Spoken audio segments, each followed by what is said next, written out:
The first point of education to review is freedom of movement and contact on screens. The highlighted offensive player, Taylor Hendricks, passes the ball to his teammate, Talon Horton Tucker, and Hendricks then continues moving forward, and he moves into the path of the trailing defender, Quentin Grimes. Hendricks does not give Grimes the opportunity to avoid contact, and the offensive foul was correctly called. This next play will show another example of an offensive foul committed by a screener. The highlighted offensive player, Herb Jones, moves to set a screen, but he then extends both arms and he pushes the on-ball defender, Chetty Osman. This illegal contact by Jones clearly affects Osman's ability to play defense, and the offensive foul was correctly called by the slot official. The final example in this section will again show illegal contact that occurs in a screening situation. The highlighted offensive player, Toumani Camara, does not give the moving defensive player, Devin Booker, an opportunity to avoid the contact, and an offensive foul for an illegal screen was needed here. To be considered legal, the screener must get directly into his opponent's path and give him the opportunity to avoid contact. Next, we will review some examples of defensive players affecting offensive players' freedom of movement on the perimeter. The highlighted defensive player, Julian Strother, wraps his left arm around his opponent, Dwight Powell, as Powell is attempting to set a screen. This illegal wrap by Strother clearly affects Powell's freedom of movement, limiting his ability to roll to the basket. This is illegal contact, and the defensive foul was correctly called. Another example of a freedom of movement defensive foul can be seen here. The highlighted defensive player, Devin Booker, grabs and holds the jersey of his opponent, Tim Hardaway Jr., affecting Hardaway's ability to move freely. This is illegal contact by Booker, and the defensive foul was correctly ruled. On this next play, we will see the highlighted offensive player, Duncan Robinson, initiate illegal contact with his opponent. Robinson uses his off arm to push off the on-ball defender, Darius Garland, clearly affecting Garland's ability to defend the play. This contact, initiated by Robinson, is more than marginal, and an offensive foul was correctly called by the slot official. The freedom of movement guidelines extend from the perimeter into the post area.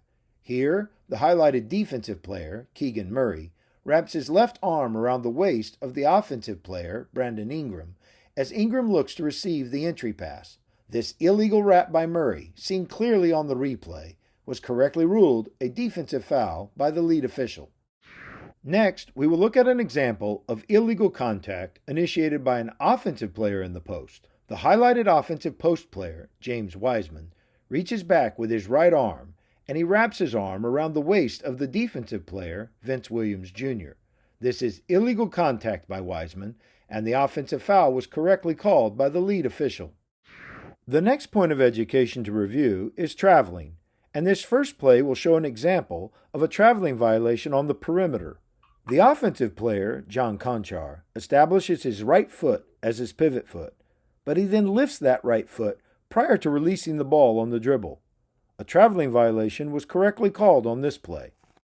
This next play will show another example of a traveling violation on the perimeter.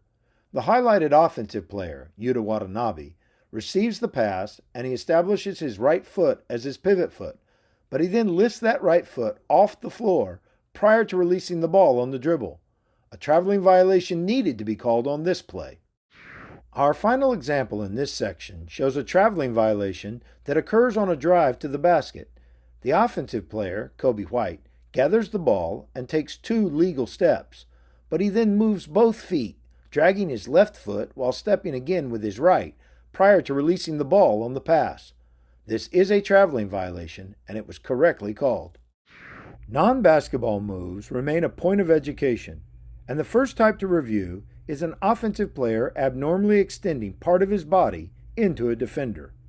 The highlighted offensive player, Terry Rozier, takes a jump shot, and he then extends his right leg out in an overt manner, initiating illegal contact with the defender, Dennis Schroeder, tripping him and taking him out of normal play.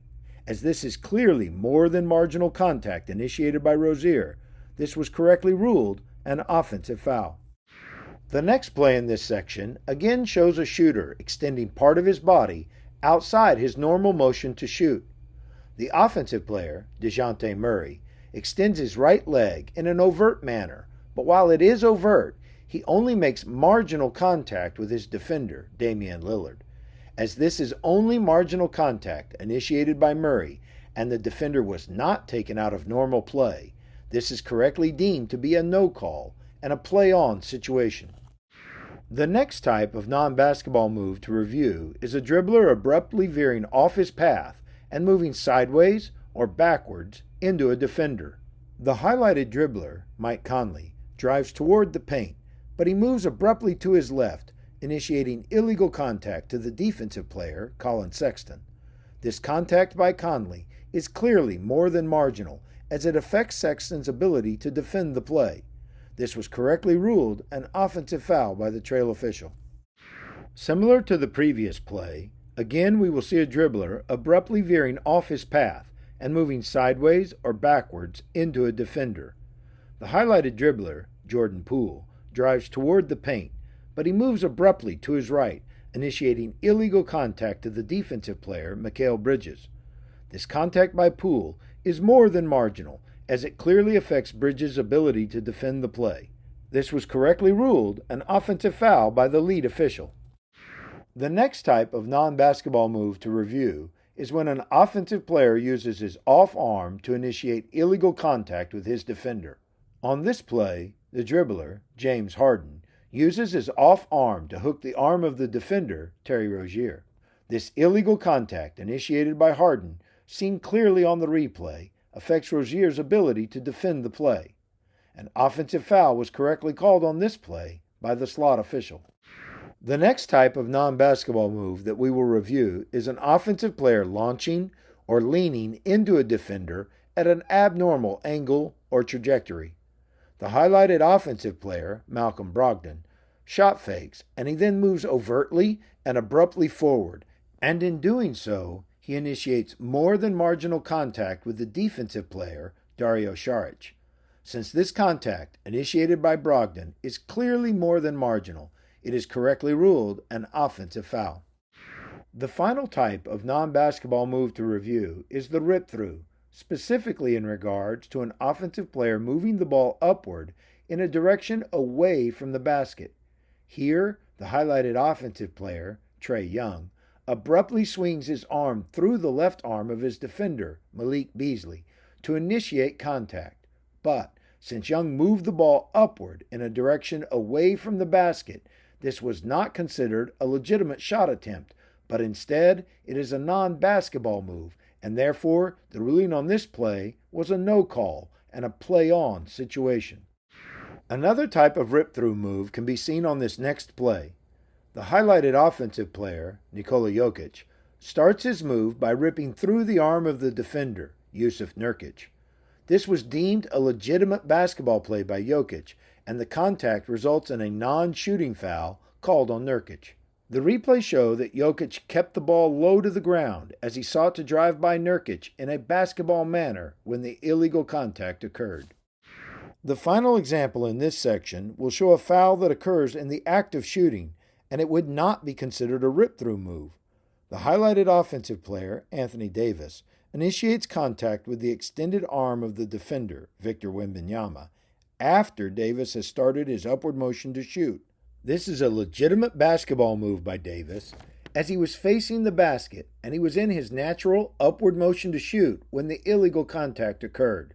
This was correctly ruled a foul in the act of shooting.